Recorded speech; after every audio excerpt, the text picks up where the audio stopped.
Kim Chiu at Paolo Avellino, ganito pala ang trato sa isa't isa sa set ng What's Wrong with Secretary Kim.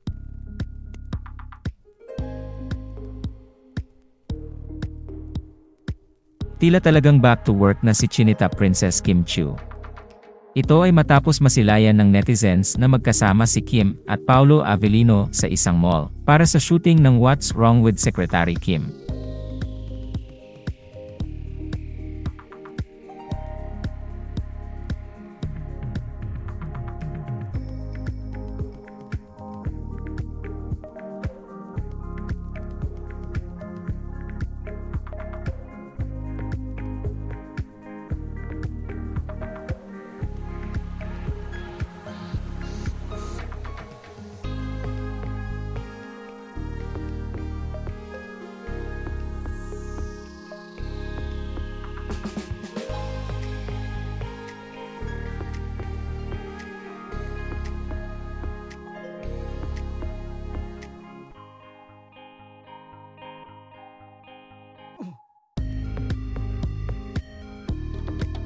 Kinilig naman ang netizens sa muling pagsasama ng Kim Pao, dahil namataan nila ang trato sa isa't isa nina Paolo Avellino at Kim Chiu.